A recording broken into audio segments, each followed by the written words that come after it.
Hi guys, welcome back to my YouTube channel. ನಾನು ಇವತ್ತು keema balls ಹೆಂಗೆ ಮಾಡೋದು ಅಂತ ಹೇಳ್ತೀನಿ. ಮೊದಲು ಮಸಾಲ ರೆಡಿ ಮಾಡೋದು ಹೇಳ್ತೀನಿ. ನಾನು ಯಾವುದೂ ಹುರಿದಿಲ್ಲ ಪದಾರ್ಥ, ಹಾಗೆ ಡೈರೆಕ್ಟ್ ಹಾಕ್ತಾ ಇದ್ದೀನಿ. ಇವಾಗ ಒಂದು ಅರ್ಧ ಹೋಳಷ್ಟು ತೆಂಗಿನಕಾಯಿ ಹಾಕ್ತಾ ಇದ್ದೀನಿ. ಕೊತ್ತಂಬರಿ, ಪುದೀನ,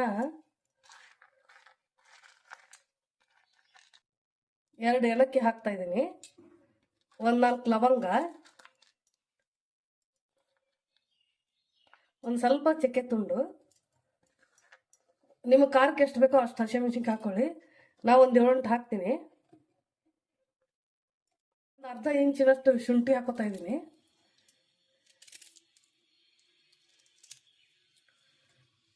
ಇವನ್ನೆಲ್ಲ ಸೇರಿ ರುಬ್ಕೊಳ್ಳೋಣ. ಇವಾಗ ಮಸಾಲೆ ರುಬ್ಬಿದ್ದಾಗಿದೆ.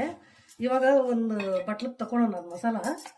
ನಾ ಇದೇ ಜಾರಿಗೆ ಈಗ ಕೀಮಾ ಮಾಡ್ಕೊಳಕ್ಕೆ ಚಿಕನ್ ಹಾಕೊತೀನಿ. ಇವಾಗ ಚಿಕನ್ ಕೀಮಾ ಮಾಡಕ್ಕೆ ನಾವು ಒಂದು 1/4 kg ಅಷ್ಟು ಚಿಕನ್ ತೊಗೊಂಡಿದ್ದೀನಿ. ಮಿಕ್ಸಿಗೆ ಹಾಕ್ತೀನಿ. ಇವಾಗ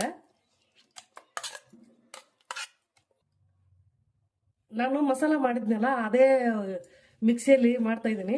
ಅದರೊಳಗೆ ಒಂದು 2 ಸ್ಪೂನ್ ಅಷ್ಟು ಕೊಬ್ಬರಿದು ಎಲ್ಲ ಮಸಾಲ ಉಳಿಸ್ಕೊಂಡಿದ್ದೆ, ಅದಕ್ಕೆ ಅದರಲ್ಲೇ ಹಾಕಿ ರುಬ್ತಾ ಇದ್ದೀನಿ ನಾನು. ಇವಾಗ ಅದಕ್ಕೆ 1-2 ಖಾರಕ್ಕೆ ಚಿಕನ್ಗೆ ಎಷ್ಟು ಬೇಕೋ ಅಷ್ಟು ಹಸಿಮೆಣಸಿನ್ಕಾಯಿ ನಾನು 1-2 ಹಾಕ್ತಾ ಇದ್ದೀನಿ. ಅರಿಶಿನ ಪೌಡ್ರ್ ಸ್ವಲ್ಪ,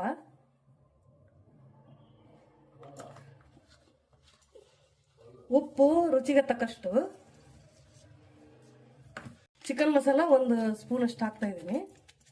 1 ಸ್ಪೂನ್ ಅಷ್ಟು ಕಡಲೆಪಪ್ಪು ಪೌಡ್ರ್ ಹಾಕ್ತೀನಿ. ಪುಟಾಣಿ ಪೌಡ್ರ್ ಅಂತಿರಲ್ಲ ಅದು, ಬೈಂಡಿಂಗ್ ಬರಬೇಕಲ್ಲ ಅದಕ್ಕೆ ಹಾಕೋದು.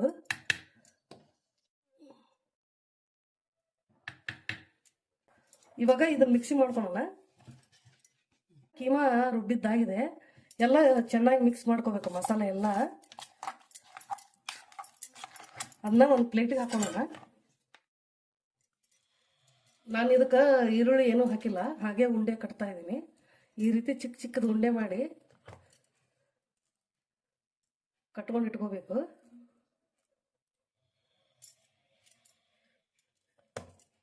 ನಿಮ್ಗೆ ಯಾವ ಸೈಜ್ ಬೇಕೋ ಆ ಸೈಜ್ ಮಾಡ್ಕೊಳ್ಳಿ. ಇವಾಗ ಕೀಮಾ ಬಾಲ್ಸ್ ರೆಡಿ ಆಗಿದೆ. ಇವನ್ನ ಎಣ್ಣೆಲಿ ಬಿಟ್ಟು ಕರ್ಕೊಳ್ಳೋಣ. ಇವಾಗ ಎಣ್ಣೆ ಕಾದಿದೆ, ಕೀಮಾ ಬಾಲ್ಸ್ನ ಎಣ್ಣೆ ಕರ್ಕೊಳ್ಳೋಣ.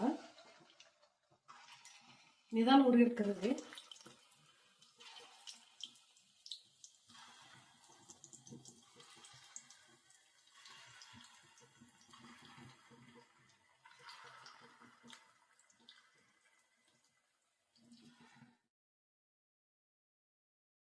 ಇವಾಗ ಕೀಮಾ ಉಂಡೆ ಬೆಂದಿದೆ, ತಕ್ಕೊಂಬಿಡೋಣ. ಸ್ವಲ್ಪ ಬೆಂದಿರ್ಲಿಕ್ಕೂ ಸಾರಲ್ಲಿ ಹಾಕಿದ್ರೆ ಬೆಂದ್ಬಿಟ್ಟಿರ್ತಾವೆ. ಚಿಕ್ಕ ಚಿಕ್ಕದ್ ಮಾಡಿದ್ದೆ, ಎಷ್ಟು ದೊಡ್ಡ ದೊಡ್ಡದಾಗಿತ್ತು ನೋಡಿ.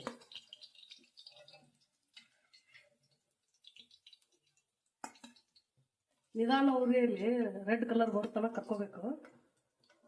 ಇವಾಗ ಕೀಮಾ ಬಾಲ್ಸು ರೆಡಿ ಆಯ್ತು.